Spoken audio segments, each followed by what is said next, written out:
Praise the lord. దేవునికి స్తోత్రం కలుగును గాక. నా వాక్య భాగంలో ప్రవేశించే ముందుగా ప్రార్థించుకొని వాక్య భాగంలో ప్రవేశిద్దాం. ఆకాశమందు ఆశ్రయుడైన పరలోకపు తండ్రి, సర్వశక్తిమంతుడైన అయిన దేవ, ఉదయకాల సమయమైన ప్రభావం విశుద్ధించుండగా, మీ యొక్క వాక్య భాగంలో ప్రవేశించుండగా మీ పరిశుద్ధాత్మ శక్తిని మా మీద కుమ్మరించండి ప్రభువా. మీ ఆత్మాభిషేకం మాకు దయచేయండి ప్రభువా. మీ ఆత్మతో మమ్మల్ని ముందుకు నడిపించండి ప్రభువా. మమ్మల్ని సర్వ సత్యంలోకి నడిపించమని యేసు క్రీస్తు ప్రభు పరిశుద్ధ నామమున ప్రార్థించుచున్నాము తండ్రి, ఆమేన్. ప్రియమైనటువంటి దేవుని బిడ్డలారా, ఈ దిన వాక్య భాగంలో మనము యోహాను సువార్త 13వ అధ్యాయంలో మొదటి వచనం నుంచి కొన్ని వచనాలను మనము ధ్యానించుకుందాం. యోహాను సువార్త 13వ అధ్యాయం. తాను ఈ లోకము నుండి తండ్రి యొద్దకు వెళ్ళవలసిన గడియ వచ్చని యేసు పస్కా పండుగకు ముందే ఎరిగినవాడై లోకములను తన వారిని ప్రేమించి వారిని అంతం వరకు ప్రేమించను. వారు భోజనం చేయుచుండగా ఆయన అప్పగింపాలని సీమోను కుమారుడు ఇస్కరియోతు యూదా హృదయంలో అపవాది ఇంతకుముందు ఆలోచన పుట్టించుండేది కనుక తండ్రి తన చేతికి సమస్తము అప్పగించననియు, తాను దేవుని యొద్ద నుండి బయలుదేరి వచ్చిననియు, దేవుని యొద్దకు వెళ్ళవలసి ఉన్నదనియు యేసు ఎరిగి భోజన పంక్తిలో నుండి లేచి తన పై వస్త్రం అవతల పెట్టి ఒక తువాలు తీసుకొని నడుము కట్టుకొనెను. అంతటా పల్లెములో నీళ్లు పోసి శిష్యుల పాదములు కడుగుటకు తాను కట్టుకొనిన తువాలతో తుడుచుటకును మొదలుపెట్టెను. ఇట్లు చేయుచు ఆయన సీమోను పేతురు వద్దకు వచ్చినప్పుడు అతడు, ప్రభువా, నీవు నా పాదములు కడుగుదువా అని ఆయనతో అనెను. అందుకు యేసు, నేను చేయుచున్నది ఇప్పుడు నీకు తెలియదు కానీ ఇక మీదట తెలుసుకొను అని అతనితో చెప్పగా, పేతురు, నీవెన్నడూను నా పాదములు కడుగురాదని ఆయనతో అనెను. అందుకు యేసు, నేను నిన్ను కడగని ఎడల నాతో నీకు పాలు లేదనెను. సీమోను పేతురు, ప్రభువా, నా పాదములు మాత్రమే గాక నా చేతులు నా తల కూడా కడుగుమని ఆయనతో చెప్పెను. యేసు అతన్ని చూచి, స్నానం చేసిన వాడు పాదములు తప్ప మరేమీ కడుక్కొనక్కర్లేదు, అతడు కేవలం పవిత్రుడయ్యను. మీరును పవిత్రులు కానీ మీలో అందరూ పవిత్రులు కారనెను. తను అప్పగించే వారిని ఎరిగను గనుక వీళ్ళందరూ పవిత్రులు కారని ఆయన చెప్పాను. వారి పాదములు కడిగి తన పై వస్త్రం వేసుకున్న తర్వాత ఆయన మరలా కూర్చుండి, నేను మీకు చేసిన పని మీకు తెలిసినదా? బోధకుడనియు ప్రభు అనియు మీరు నన్ను పిలుచుచున్నారు. నేను బోధకుడను ప్రభువును కనుక మీరు ఇట్లు పిలుచుట న్యాయమే.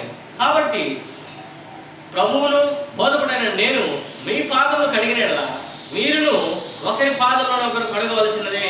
నేను మీకు చేసిన ప్రకారము మీరును చేయగలనని మీకు మాదిరిగా ఇలాగ చేస్తుని.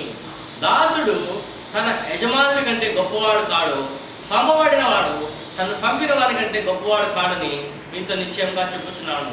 ఈ సంగతులు మీరు ఎరుగుదురు కనుక వీటిని చేసిన మీరు ధన్యులగుదురు. ప్రియమైనటువంటి దేవుని బిడ్డల, మన మొదటి వచనం నుంచి 18వ వచనం వరకు వాక్య భాగం మనం ధ్యానించుకున్నాం. ఈ యొక్క వాక్య భాగంలో యేసుప్రభు ఏం చేస్తున్నాడంటే, ఆయన యొక్క తండ్రి వద్దకు వెళ్ళవలసిన సమయం ఆసన్నమైనదని ప్రభు గ్రహించి శిష్యులందరినీ కూర్చుండిపెట్టి ఆయన నడుముకు టవలు కట్టుకొని ఆ తువాలు నడుము కట్టుకొని పల్లెలో నీళ్లు తీసుకొని శిష్యుల పాదములు కడుగుచు ఆ పాదములు తుడుస్తున్నాడు ప్రభు. ఇటువంటి సంఘటన ప్రభు జీవితంలో ఒకసారి జరిగింది. ఒక స్త్రీ ప్రభు యొక్క పాదములు కన్నీటితో కడిగి తలవెంట్రుకతో తుడిచి ఆయన పాదం మీద అత్తరు పోసినటువంటి సంఘటన మనము గమనిస్తున్నాం. ప్రియమైనటువంటి దేవుని బిడ్డల, ఈ వాక్యంలో మనం గమనించినట్లయితే ప్రభువే స్వయాన యేసు క్రీస్తు ప్రభువే తన ఒక పల్లెంలో నీళ్లు తీసుకొని తన చేతులతో శిష్యుల పాదములు కడిగి తన చేతులతో శిష్యుల పాదములు తుడవడం మనం గమనిస్తాం.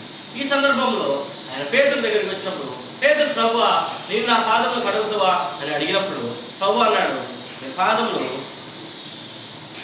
నేను చేయించినది ఇప్పుడు నీకు తెలియదు కానీ ఇక మీదట నువ్వు తెలుసుకుంటావు.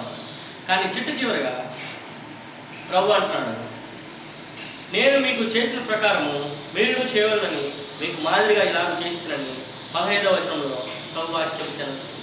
ప్రియమైనటువంటి దేవుని బిడ్డలారా, యేసు క్రీస్తు ప్రభు మన ఎడల ఎంత ప్రేమ కలిగినాడో ఈ యొక్క సంఘటన మనకు అర్థం చేస్తుంది. ప్రభు శిలువలో మన కోసం రక్తం కార్చి ప్రాణం పెట్టాడు. ప్రభు వాక్యం యోహాను సువార్త 3వ అధ్యాయం 16వ వచనం చెప్తుంది, దేవుడు లోకం ఎంతో ప్రేమించను కాగా తన అద్వితీయ కుమారునిగా పుట్టినవాడు విశ్వాసం వచ్చి ప్రతి వాడు కూడా నశింపక నిత్య జీవం పొందినట్లు ఆయన అనుగ్రహించరు అని చెప్పి ప్రభు వాక్యం సెలవిస్తుంది. ఈరోజు మన జీవితాలలో కూడా ప్రభువు ఎంతో ప్రేమను చూపించినటువంటి సంఘటన ఇది. యేసుక్రీస్తు ప్రభువే సాక్షాత్తు దేవుని కుమారుడే లోకంలో నరరూపిగా అవతరించి ఆయన శిష్యుల యొక్క పాదలను ఆయన నీటితో కడిగి టవల్ తీసుకొని వారి యొక్క పాదములు చూడడం జరుగుతుంది. ప్రియమైనటువంటి దేవుని బిడ్డలారా, ఈ సంఘటనను మనం గమనించినట్లయితే చూడండి, ఆయన తన్ను తాను తగ్గించుకున్నాడు. ఈ సంఘటనలో యేసుక్రీస్తు ప్రభు మన కోసం ఎంత తగ్గించుకున్నాడంటే ఆయన శిష్యుల పాదములు కడిగాడు. ఆయన ఆఖరికి నీ కోసం నా కోసం కలువరి శిలువలో రక్తం చిందించి ప్రాణం పెట్టి తిరిగి లేచాడు. ప్రియమైనటువంటి సహోదరుడా సహోదరు, ఈరోజు ప్రభువు నిన్ను తన ప్రేమతో పిలుస్తున్నాడు. కుమారుడా కుమార్తె, నేను సమస్తం విడిచిపెట్టి నీ కోసం వచ్చాను. పరలోకాన్ని విడిచిపెట్టాడు, తండ్రి అయిన దేవునితో కూడా విడిచిపెట్టకూడని భాగ్యాన్ని విడిచిపెట్టి ఆ సింహాసనం విడిచిపెట్టి ఆయన పైనుంచి కిందికి వచ్చి భూమి మీద నరరూపిగా జన్మించాడు. నరరూపిగా జన్మించినటువంటి మన ప్రభు శిష్యుల పాదములను ఆయన కడిగి తుడిచినటువంటి వ్యక్తిగా చూస్తున్నాం. అలాగే సిలువలో నీకోసం నా కోసం బలి అయ్యాడు. ఆయన సిలువ బలియాగము నీకోసమే నా కోసమే జరిగింది. ప్రియ సహోదరుడా, ఈరోజు నేను పాపంలో కొట్టుమిట్టాడుతూ ఆ పాపం నుంచి బయటకు రాలేక ఎవరు రక్షిస్తారు ఈ పాపం నుంచి? అయ్యో, నేను జన్మతః పాపిని, నేను చేసినటువంటి కార్యక్రమాల ద్వారా, నేను చేసిన పనుల ద్వారా ఇంకా ఘోర పాపిగా మారాడు. ఎవరు నన్ను ఈ పాపం నుంచి విడిపిస్తారు? ఎవరు నన్ను ఈ పాపం నుంచి రక్షిస్తారు? ఎవరు నన్ను పవిత్రంగా చేస్తారు? ఎవరు నన్ను పరిశుద్ధిగా చేస్తారని అనుకుంటున్న సమయంలో యేసుక్రీస్తు ప్రభువు ఈ లోకంలోకి మానవ రూపంలో జన్మించి మానవాళిగా వచ్చి కలువరి శిలువలో నీకోసం నా కోసం ఆయన రక్తధారను చిందించడం జరిగింది. వాక్యం సెలవుస్తుంది. యేసు ప్రభు చెప్తున్నాడు, నేనే మార్గము, నేనే సత్యము, నేనే జీవము, నా ద్వారా తప్ప తండ్రి ఎదురు ఎవడు కూడా రాలేడు అని. ప్రియమైనటువంటి దేవుని బిడ్డలారా, ఈరోజు ప్రభు వాక్యం సెలవుస్తుంది. చూడండి, ఆయన ద్వారా తప్ప తండ్రి యొద్దకు మనము వెళ్ళలేము. యేసు క్రీస్తు ప్రభు ద్వారానే మనం తండ్రి యొద్దకు వెళ్ళగలం. యేసు క్రీస్తు ప్రభు ద్వారానే మనం తండ్రిని చేరుకోగలం. కానీ వేరే మార్గం లేదు, వేరే దారి లేదు. ప్రియమైనటువంటి దేవుడు బిడ్డలారా, ఈరోజు ప్రభు వాక్యం సెలవుస్తుంది. ఇరుకు మార్గంలో ప్రవేశించడానికి పోరాడండి. ఇరుకు మార్గంలో ప్రవేశించండి. ఇరుకు మార్గంలో ప్రవేశిస్తేనే మీకు రక్షణ కలుగుతుంది. ఇరుకు మార్గము జీవనోత్పవ మార్గము. అదే విశాల మార్గంలో నువ్వు పోతే ఆ మార్గము చాలా విశాలంగా ఉంటుంది.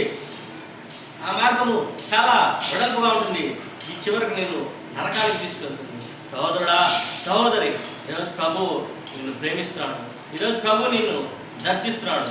ఈరోజు ప్రభు నిన్ను హత్తుకుంటున్నాడు. సహోదరుడా సహోదరి, ఈరోజు ప్రభు నీ పాప నిమిత్తమే కలువరి శిలువలో 2 చేతుల్లో ప్రభువు 2 చీలలు పెట్టారు. 2 కాళ్ళు కలిపి ఒక చీలతో దెగ్గొట్టారు. శరీరం అంతా దున్నేశారు. తల మీద ముళ్ళ కిరీటం పెట్టారు. అందుకే యెషయా గ్రంథం 53వ అధ్యాయంలో ఆయన మన అతిక్రమ క్రియలను బట్టి ఆయన గాయపరచబడ్డాడు. మన దోషములను బట్టి ఆయన నల్లబట్టబడ్డాడు. మన సమాధానార్థమైన శిక్ష ఆయన మీద పడింది.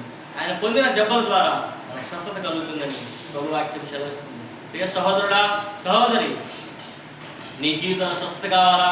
యేసుక్రీస్తు ప్రభు దగ్గరగా. నీ జీవితంలో నువ్వు అప్పుల నుంచి విడుదల కావాలా? యేసుక్రీస్తు ప్రభు దగ్గరగా. నీ జీవితంలో కష్టాల నుంచి విడుదల కావాలా? యేసు ప్రభు దగ్గరగా.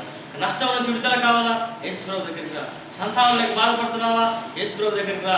ఉద్యోగం లేక బాధపడుతున్నావా? యేసు ప్రభు దగ్గరగా. ఏ సమస్య అయినా యేసు ప్రభువే మార్గం. నీ అన్ని సమస్యలకు యేసుక్రీస్తు ప్రభు ఒక్కడే జవాబు.